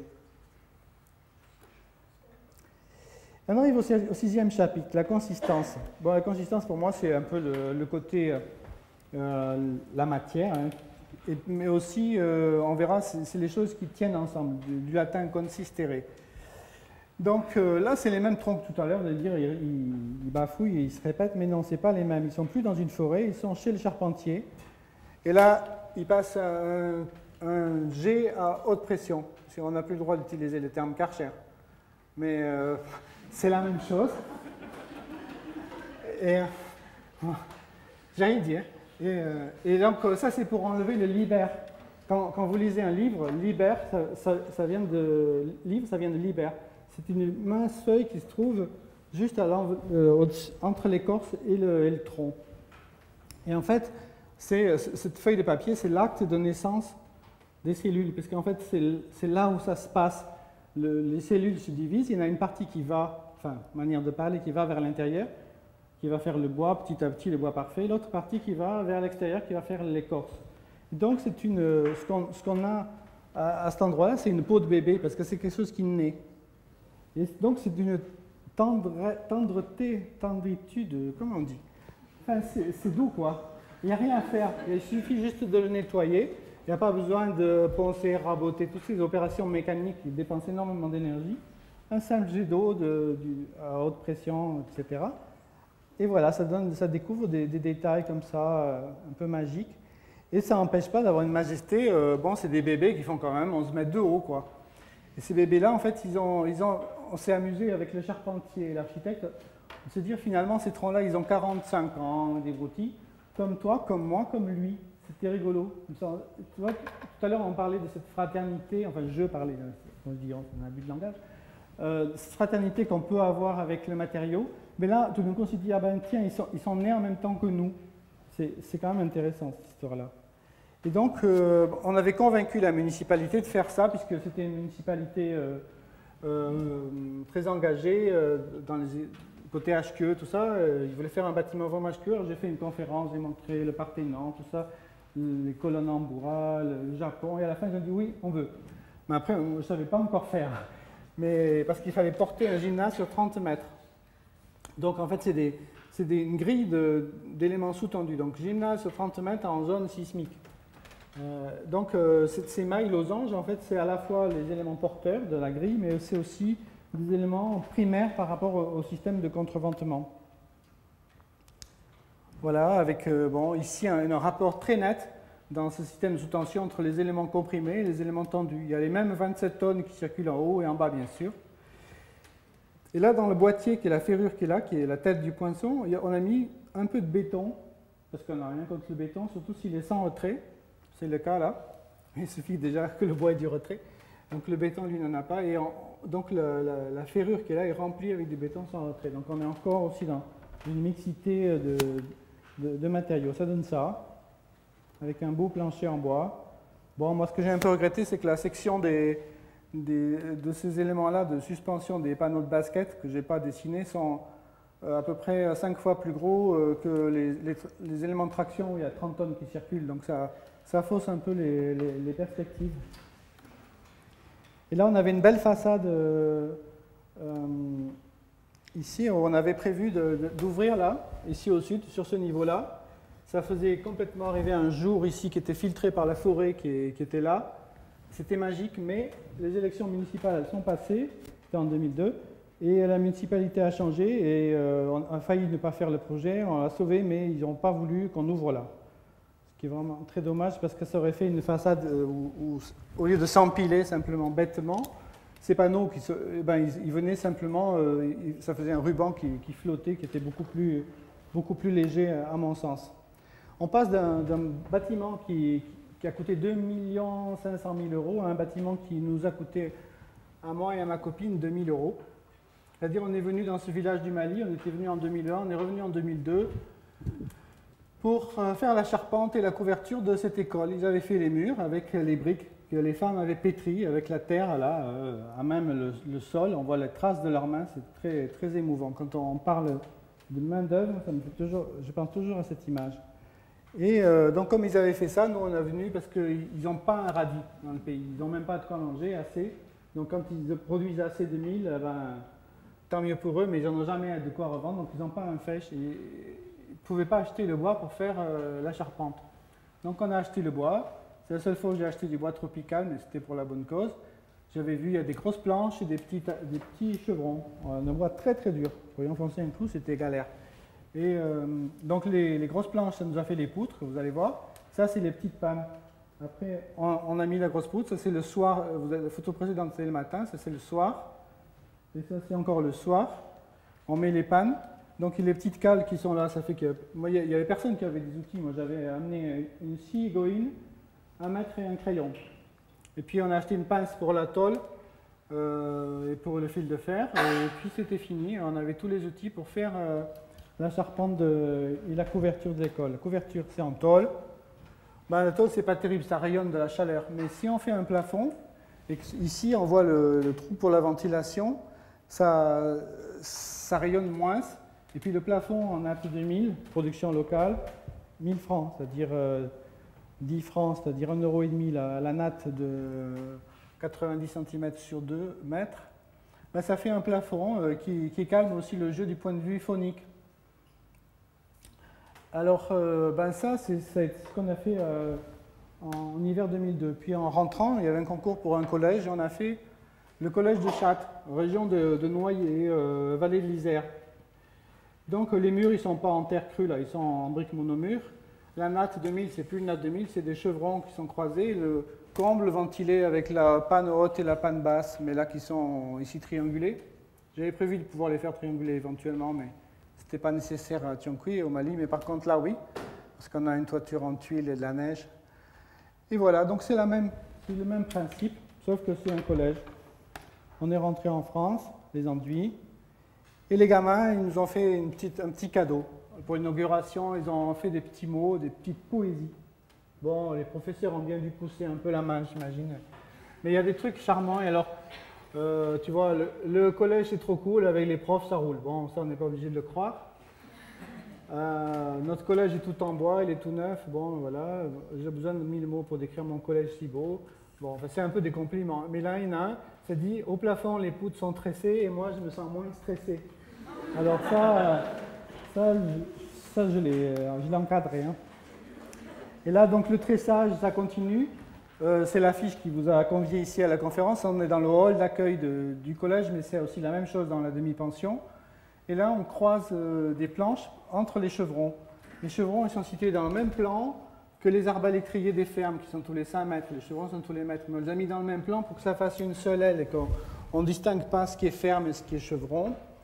Et donc on vient mettre ces planches qui ont évidemment un rôle phonique et qui sont copiées sur un modèle brésilien de planches qui sont là plus pour faire une toiture ventilée. Tout à l'heure je parlais des maisons chaudes, de maisons à faible inertie en pays chaud. Je pensais aux maisons de Zanin par exemple, l'architecte brésilien, qui a fait comme ça des plafonds où l'air chaud circule à travers comme ça la toiture et du coup il ne s'accumule pas, il ne forme pas cette espèce de lune d'air chaud qui rend l'atmosphère irrespirable, surtout si l'air est humide, comme c'est le cas au Brésil. Là, des brises-soleil. J'ai essayé de rendre les verticales le moins visible possible pour que ces horizontales flottent comme ça un peu dans l'air. Ça donne à peu près ça. Alors le collège de Blénaud, ben, on va peut-être aller un peu plus vite parce que je ne veux pas trop m'attarder. Puis Alain Cartigny vous a sûrement présenté ça en long et en large. Bon, ben, la charpente, moi ce que je trouve bien, c'est qu'elle est simplissime, on fait qu'empiler les choses. Le charpentier, à un moment, il avait 3 000 heures d'avance sur son planning. Moi, quand j'entends ça, je suis très content.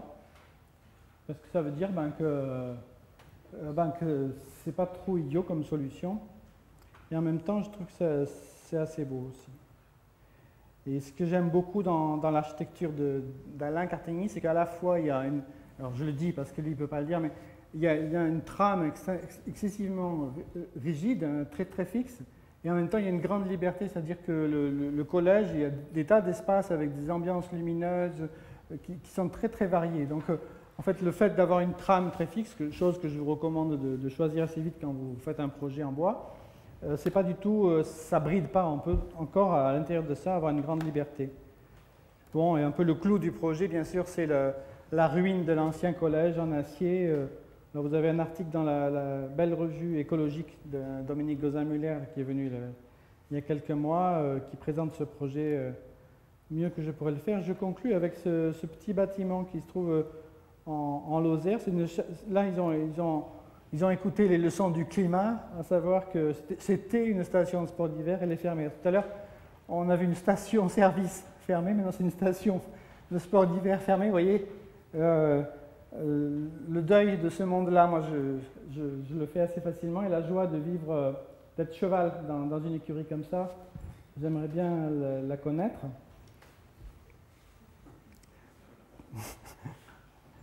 Comment c'est la chanson de Brel? Ah, qu'est-ce que c'était mieux quand j'étais cheval?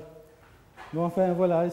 Alors, rentrez, monsieur cheval, je vous en prie. Vous avez vos stalles qui sont là. Et puis là, ça, c'est l'écurie. Et là, vous avez le garage. Et là, on est au Japon. On est à Issei. Alors, si vous allez au Japon, allez à Issei. C'est un peu là où les esprits viennent. Je ne parle pas de moi. Les kami.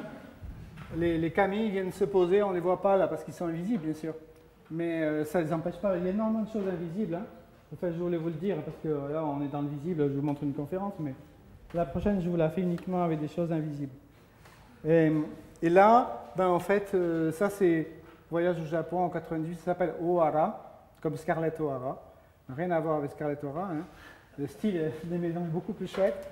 Et là, il y a ce que j'aime, c'est-à-dire la massivité, la tranquillité de ces poteaux, le fait qu'on a envie de les toucher. Et puis la légèreté de ces auvents qui sont là, qui volent vraiment comme l'aile d'une mésange. Ça pèse 10 grammes.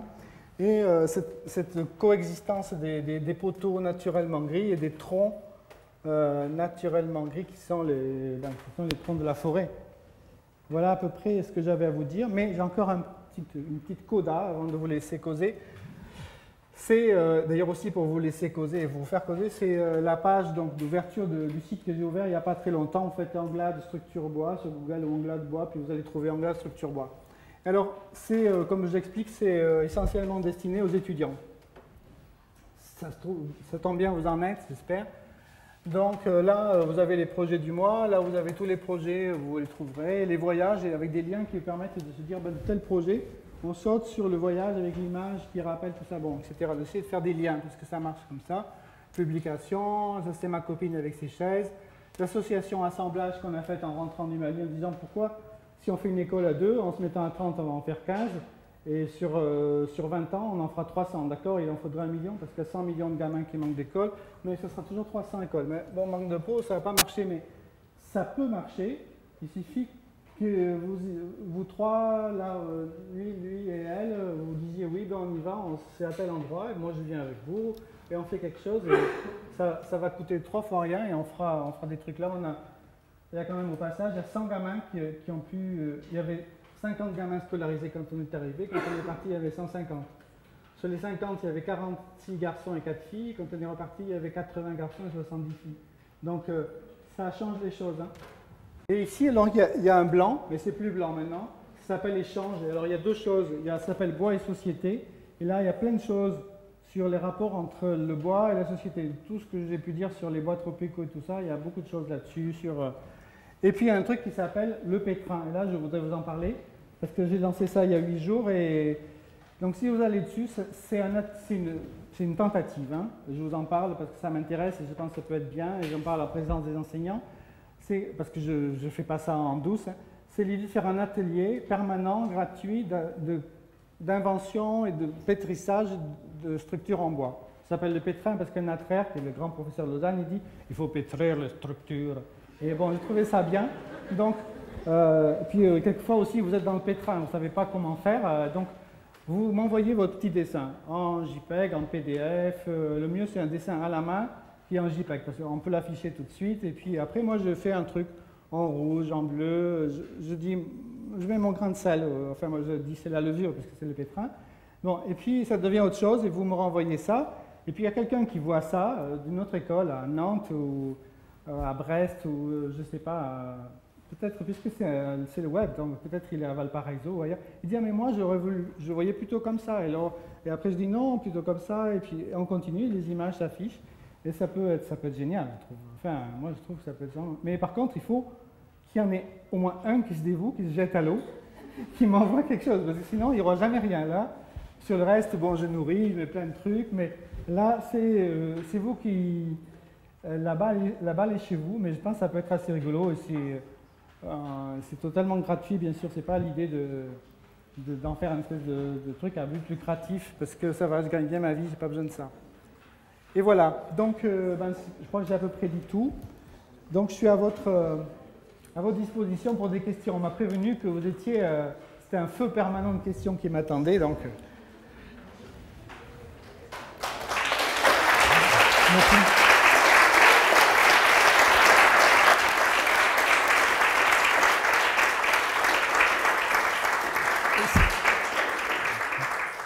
Ce n'est pas une question que j'ai entendue, c'est une affirmation. Bon, si vous avez une vraie question, ou plusieurs, c'est... J'avais une question structurelle par rapport à votre bâtiment que vous avez monté sans entrer au niveau des fermes. Je n'ai pas compris comment vous arrivez à faire ce genre de toiture sans fermer la triangulation. Vous avez du panneau caillage. Ouais.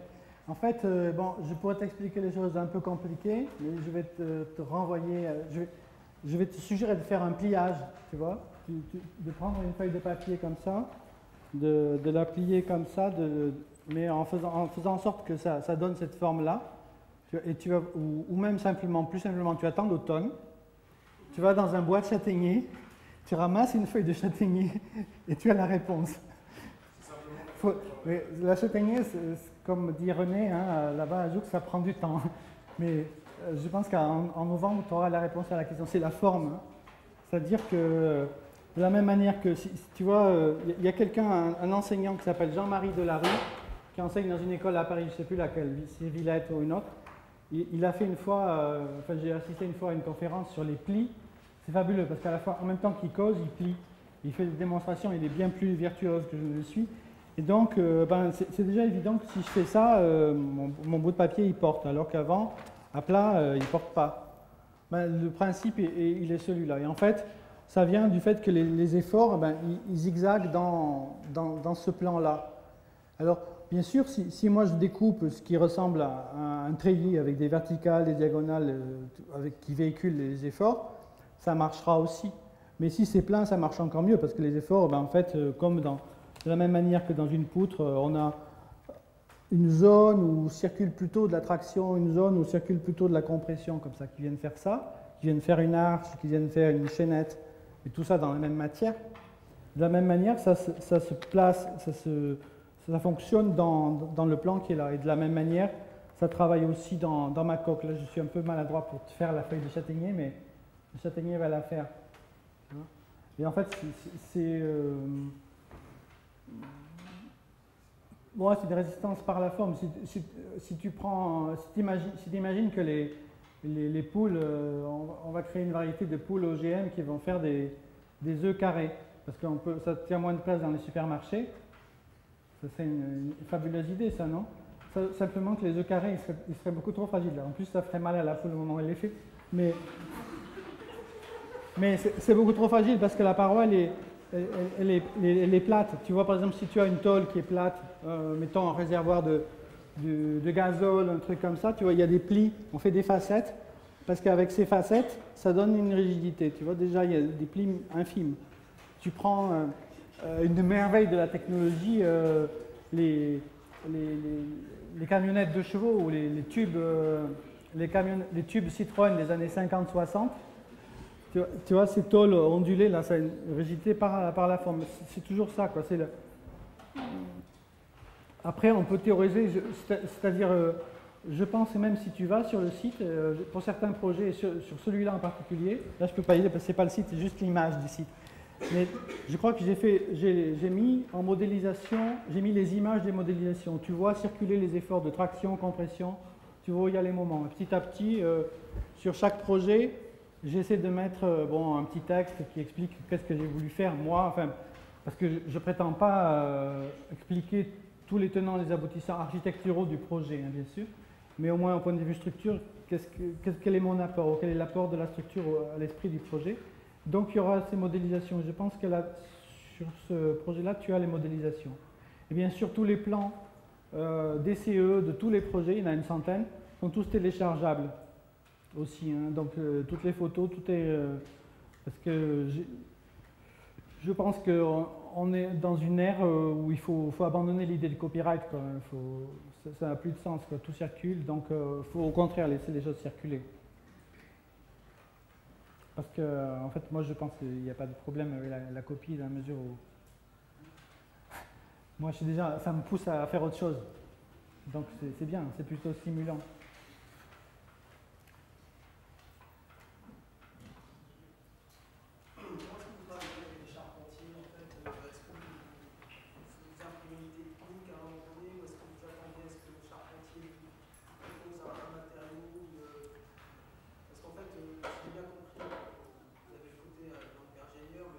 Je suis charpentier, en fait, j'estime l'être, j'espère l'être, donc en fait, les choses sont très définies, hein. C'est-à-dire, par exemple, si vous allez, par exemple, sur le projet avec du boulodrome de Vars, je n'ai pas dit que c'était un boulodrome, mais où il y a le grand dièdre lumineux, comme ça, vous allez sur le site, sur le dossier de consultation, toutes les ferrures étaient dessinées, j'avais donné le poids de l'ensemble des ferrures, le nombre de boulons pour chaque assemblage, et vous avez chaque ferrure qui est détaillée en axonométrie.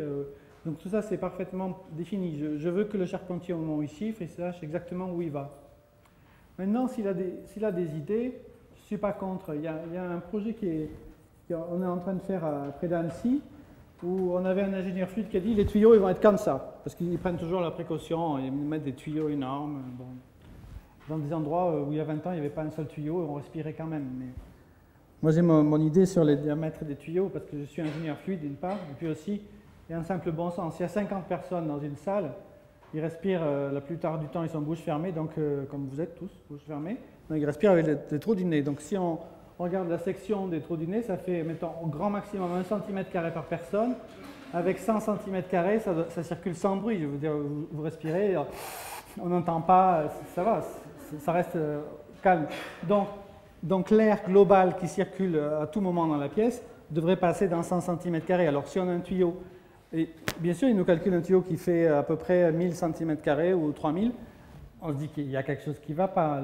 Enfin, moi, je suis peut-être comme ça dans un bon sens un peu paysan, mais excusez-moi, je pense qu'il y a peut-être des moyens plus raffinés d'étudier les fluides. J'aimerais, je trouve que ça peut être beau les tuyaux aussi, mais alors vraiment quoi. Comme les villes invisibles de Calvino, il y a une ville de tant de tuyaux, quoi. Pourquoi pas aussi. Bon, pour revenir sur quoi? Oui, avec les entreprises, c'est que donc, au moment où on est arrivé à l'exécution, on avait dessiné des fermes qui ne me plaisaient pas du tout, parce qu'après, on les avait encore habillées, tout ça, c'était très moche. Enfin, le projet n'était pas bon, il faut le dire. Et le charpentier, il a dit, mais moi, tous ces bois qu'il faut assembler pour faire des treillis, là, sur 10 mètres de portée, tous les 1,20 m, je préfère mettre un truc de Kerto. On lui a dit, mais non, ça ne marche pas parce qu'il y a le fluide qui doit passer. Et entre-temps, le fluide, c'était plus 50 cm, c'était 20. Donc on pouvait faire un trou dans la poutre. Et du coup, la proposition du charpentier, qui a bien sûr plus de matière, mais en fait, elle va être beaucoup plus raffinée, beaucoup plus élégante que celle qu'on proposait. Et donc moi, je suis très content. Parce que moi, mon but, c'est pas de dire c'est signé en glace, donc c'est super. C'est qu'ensemble, c'est-à-dire on économise l'effort global, c'est-à-dire qu'on en fasse le moins possible, hein, travailler moins pour faire plus chouette, quoi. C'est ça le slogan. Mais c'est pas travailler plus, c'est pas moi je fais un truc, alors si moi je fais un truc, alors moi je vais faire le contraire, toi tu vas faire le contraire pour qu'on s'affronte, et après il y a encore un troisième qui s'affronte. Non, non, on fait ensemble. Et sa solution, elle est belle. Et donc, voilà, c'est un cas particulier, c'est pas du tout le plus fréquent. Hein. La plupart du temps, je propose, ils font. Mais bon, ils font, je pense, la plupart du temps avec une adhésion au projet qui est assez grande, ce qui me plaît, quoi. Ils ont envie d'en faire. Et la plupart du temps, quand je consulte dans une région, c'est ceux avec qui j'ai déjà travaillé qui sont les premiers à répondre. Donc pour moi, j'ai un signe positif, quoi. Chaque fois qu'ils ont travaillé une fois avec Anglade, ils disaient non, non, ça va, on a goûté, on n'en veut plus, ça serait inquiétant. Bah, pour moi aussi, parce qu'au bout d'un moment, je ne pourrais plus rien faire. Et ce n'est pas le cas. Donc il y en a, si vous allez ici sur le site par entreprise, où il y en a une en particulier, on a fait 12 projets, l'autre on en a fait 8, donc ça va, on sait travailler ensemble et il y a quelquefois des très bonnes idées. Hein. Mais quelquefois, elles sont pas très très bonnes. Par exemple, pour le collège de Châtes, il y avait les planches comme ça. Et moi, je disais, bon, on va simplement les clouer par en dessous, ça sera super. Et l'ingénieur de chez SDCC, Emmanuel, qui est un type vraiment bien, quoi, il a dit, non, on va faire des entailles dans les chevrons, parce qu'on sait faire avec des outils, comme en numérique, c'est pas un problème, tous les 20 cm une entaille. Comme ça, c'est vachement discret, c'est super. Donc, ils ont mis ça dans les entailles. Et puis, manque de peau, eh ben, comme les chevrons, ils ont un peu séché, et il commençait à y avoir des planches qui faisaient commencer. Bon, ils étaient cloués à l'autre bout, mais bon, tu vois, elles commençaient à se déchausser de l'entaille. Donc, le mieux était l'ennemi du bien. Mais bon, quelquefois, il y a des propositions comme ça, on pense, ouais, ça va être plus chouette, on ne sait pas, mais il y a un dialogue, ça, oui. Avec Madalon aussi sur Beno, il y a eu des dialogues aussi, mais en fait, eux, ils étaient très, je crois, très contents. Mais il y a des dialogues, par exemple, sur l'histoire des poteaux avec les parois, parce que c'était pas très clair comment on allait faire, donc bien sûr, on discute. Mais bon, les projets sont très, très, très définis quand même. Parce que je pense que comme tout est apparent, c'est l'architecture, quoi. Donc il y a des choses qui ne sont pas négociables. On peut pas. Je pense que c'est. Comment se passe le dialogue, toi qui avances plutôt, on a l'impression, par intuition et par inspiration, avec ton propre langage, où apparaissent quand même pas mal de planches, etc., des choses comme ça, assez beaucoup de segments. Comment se passe le langage avec un architecte? Comment se marie ton intuition et sa le mieux qui arrive, c'est que ça soit comme une improvisation avec deux instrumentistes qui improvisent sur un thème.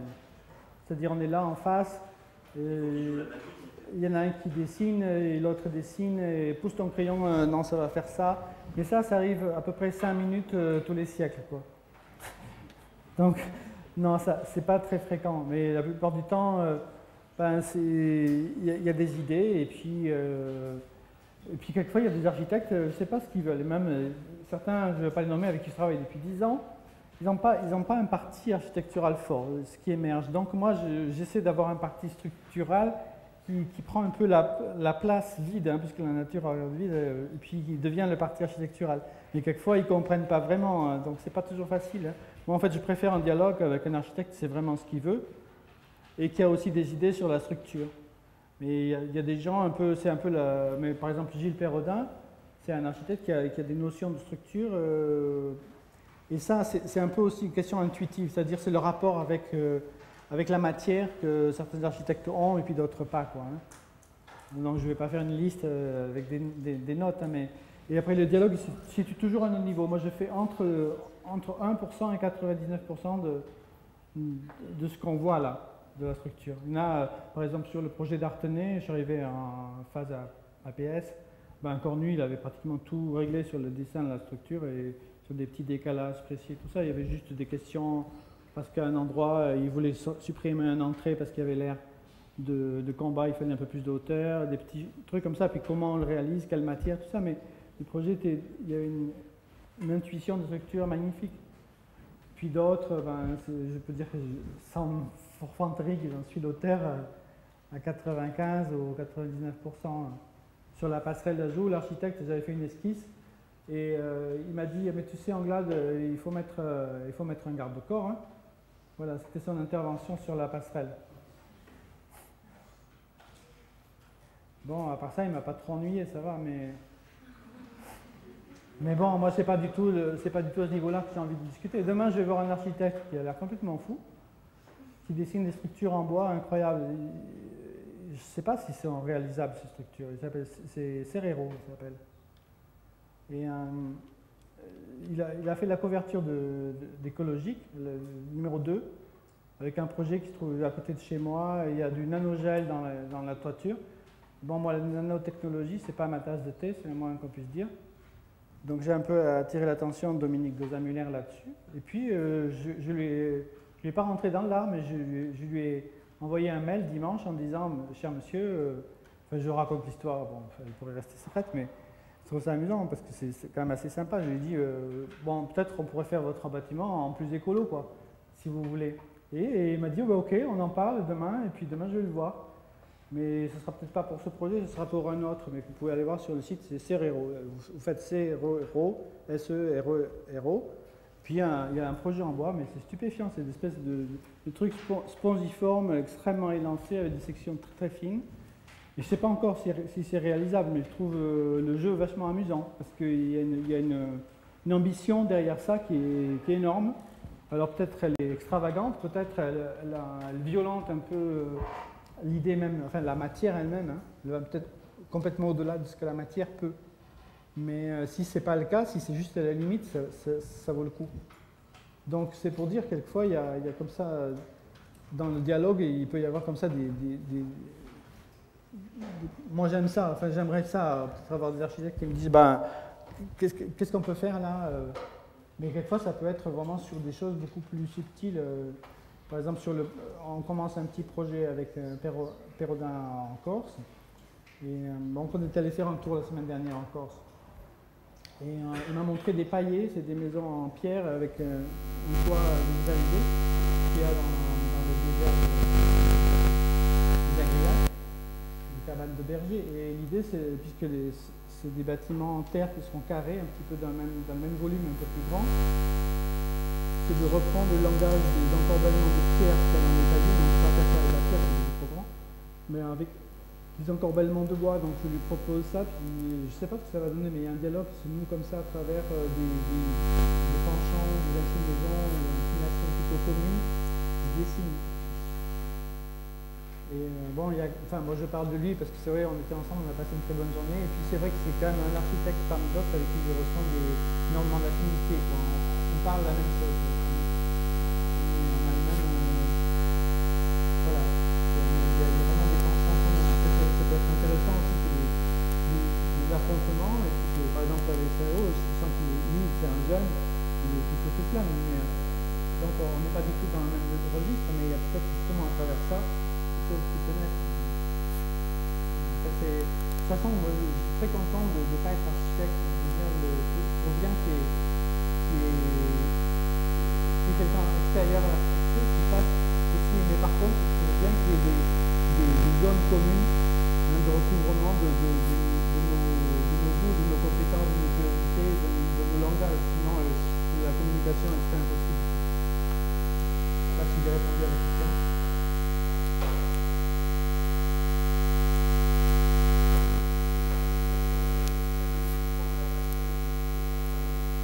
Oui.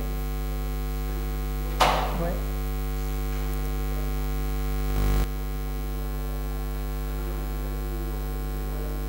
En fait, ce qui se passe, c'est que ça peut être conçu comme un ensemble de structures qui sont des structures triangulées et qui sont les unes à côté des autres. Et puis, le fait que l'assemblage soit commun à ces structures, que ce soit c'est un seul profilé, c'est plus peut-être un H de 140, un truc comme ça, ça fait que les efforts ils transitent comme ça de l'une à l'autre, ce qui fait que quand on a un effort ponctuel sur la passerelle, en fait, très vite, il y a 3 ou 4 fermettes, si on veut, qui réagissent. Donc la diffusion de l'effort se fait assez rapidement. Et moi, j'avais fait un autre petit pont un peu sur le même principe, mais beaucoup plus sobre, hein, un pont routier. Celui-là, c'est l'idée un peu poussée à l'extrême. Mais j'avais proposé une fois sur des portées plus grandes, pas quand même beaucoup plus grandes. Jusqu'à 30 mètres, quelque chose comme ça.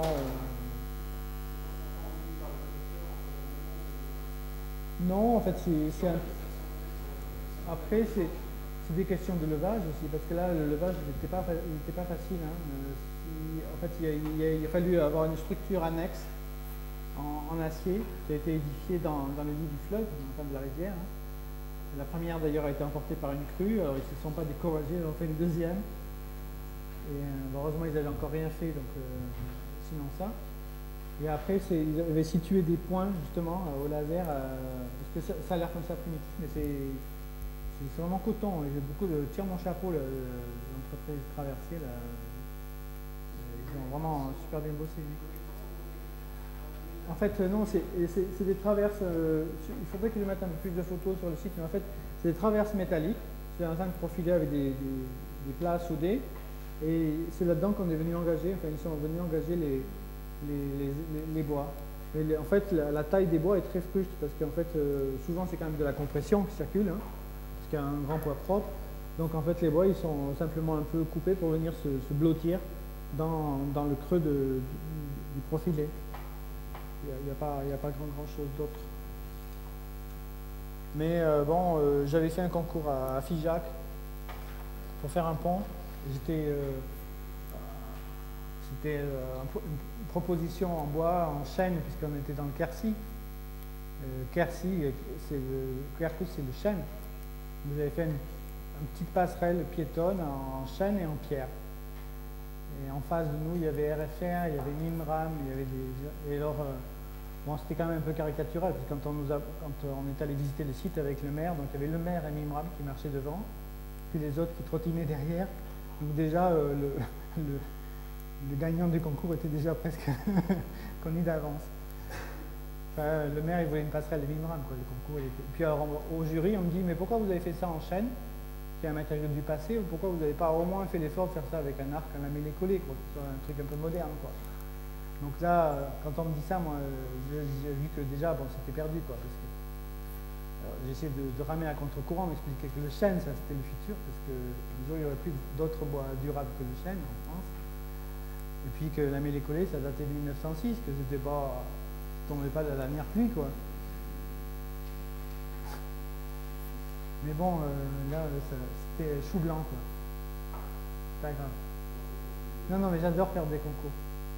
Parce que, en fait, si vous allez sur le site, il y a un truc qui s'appelle un nom de projet, il y a projet préféré, tous les concours perdus.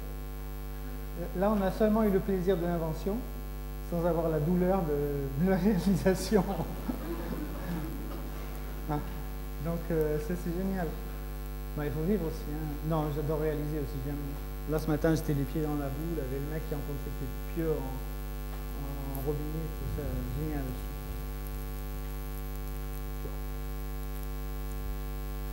Bon, ben, on peut aller boire un pot. Sinon, moi, j'ai pas trop de temps parce qu'il faut que j'aille dormir à Nancy parce que vous êtes très charmant et très accueillant, mais la ville de Strasbourg a des capacités d'accueil, elles, qui sont très limitées. Donc, quand il y a une session parlementaire, ben, depuis le 5 étoiles jusqu'au foyer des jeunes travailleurs, il n'y a pas une place pour dormir. Donc, je vais dormir à Nancy.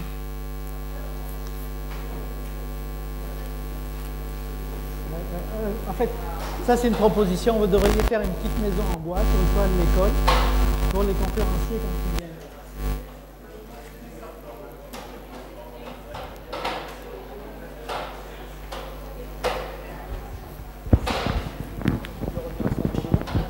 Ah non, parce que moi j'ai une chambre d'amis là, maintenant j'ai